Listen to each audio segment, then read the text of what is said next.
Assalamualaikum warahmatullahi wabarakatuh. Halo teman-teman, perkenalkan nama saya Risang Priwijoyo dari Institut Pemerintahan Dalam Negeri, Fakultas Manajemen Pemerintahan, jurusan Manajemen Sumber Daya Manusia Sektor Publik kelas 6. Sebelumnya, video ini saya dedikasikan sebagai tugas akhir dari mata kuliah Teknik Evaluasi Aparatur.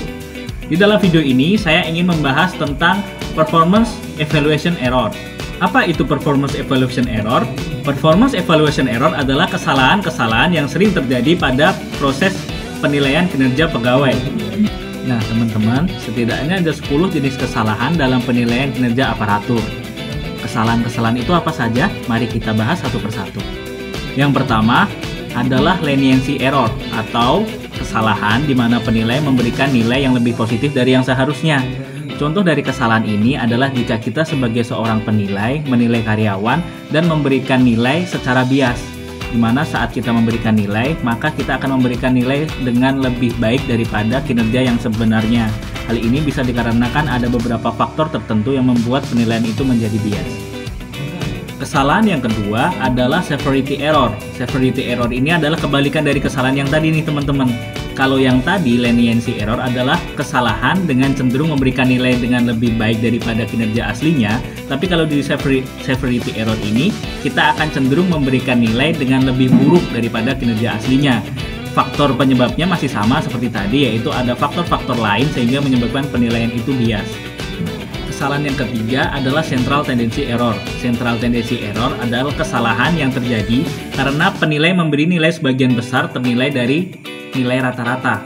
Hari ini dimaksudkan jika kita sebagai seorang penilai memberikan nilai kepada pegawai dengan beberapa indikator, namun kita memberikan nilai tersebut hanya dengan nilai rata-rata, tidak semata-mata dengan kinerja yang dilakukan oleh pegawai tersebut.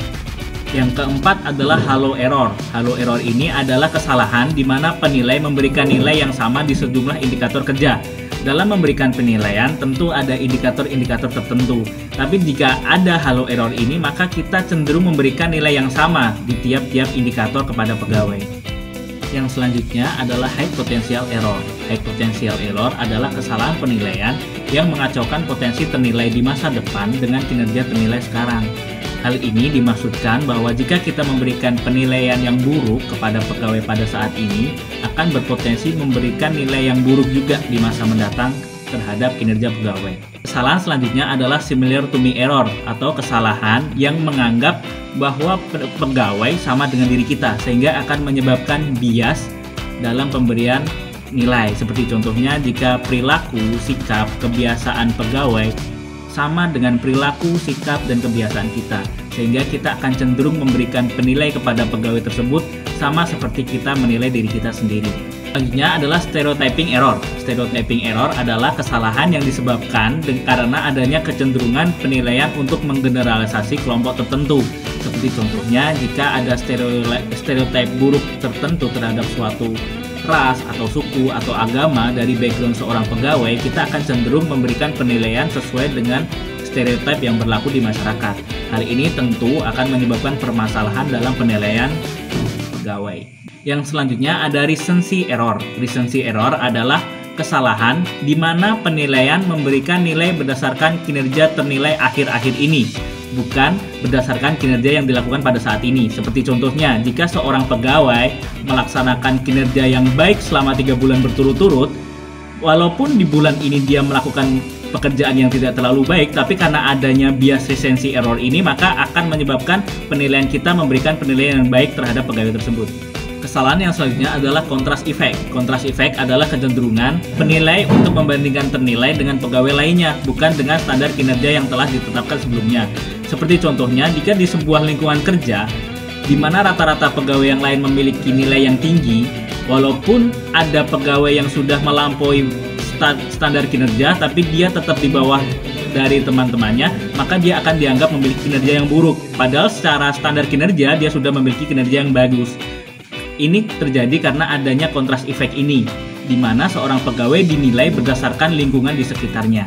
Sama halnya seperti seorang pegawai, walaupun dia belum melewati standar kinerja, tapi jika dibandingkan dengan lingkungan kinerjanya, dia tetap terhitung yang lebih tinggi, maka dia memiliki kinerja yang lebih baik dibanding teman-temannya.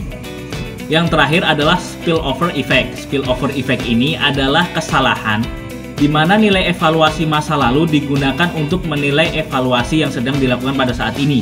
Seperti contohnya, jika seorang pegawai di masa lalu memiliki track record yang buruk selama beberapa bulan atau beberapa periode waktu berturut-turut, sehingga pada masa ini atau pada masa sekarang penilaiannya akan cenderung memiliki nilai yang buruk juga karena ada efek dari track record yang telah dibuat. Nah, setelah kita mempelajari tentang beberapa kesalahan dalam penilaian kinerja aparatur tadi, tentu kita harus mengetahui juga solusi yang dapat kita lakukan untuk mengatasi permasalahan tersebut.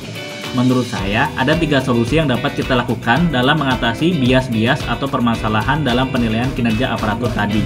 Yang pertama adalah instrumen penilaian yang jelas. Dengan adanya instrumen penilaian yang jelas yang menjelaskan indikator apa saja yang dinilai, dan komponen-komponen apa saja yang menjadi aspek penilaian secara spesifik dan jelas, maka akan mengurangi adanya bias atau kesalahan dalam pengukuran kinerja aparatur. Yang kedua adalah aparatur penilai yang memiliki kompetensi. Menurut saya, diperlukan sertifikasi atau pelatihan khusus bagi aparatur yang memiliki kewenangan untuk menilai kinerja pegawai. Karena dengan adanya aparatur yang terlatih dan tersertifikasi atau terverifikasi, maka akan menghasilkan sebuah penilaian yang dihasilkan oleh pihak yang profesional, netral, dan terbebas dari kesalahan dalam penilaian kinerja aparatur. Yang ketiga adalah sistem penilaian yang tidak hanya melibatkan satu orang penilai. Hal ini dimaksudkan bahwa kita sebagai seorang penilai harus dapat menggabungkan beberapa aspek penilaian dari berbagai sudut pandang. Dengan menggabungkan berbagai sudut pandang dan beberapa pihak penilai, maka akan menghasilkan sebuah penilaian yang lebih komprehensif dan terbebas dari bias-bias dari individu penilai tersebut. Baik, demikian materi tentang performance evaluation error atau kesalahan-kesalahan yang sering terjadi dalam penilaian pegawai. Setelah kita belajar tentang apa itu performance evaluation error, lalu belajar jenis-jenis kesalahan yang terjadi, dan kita sudah membahas juga solusi-solusi yang dapat kita lakukan.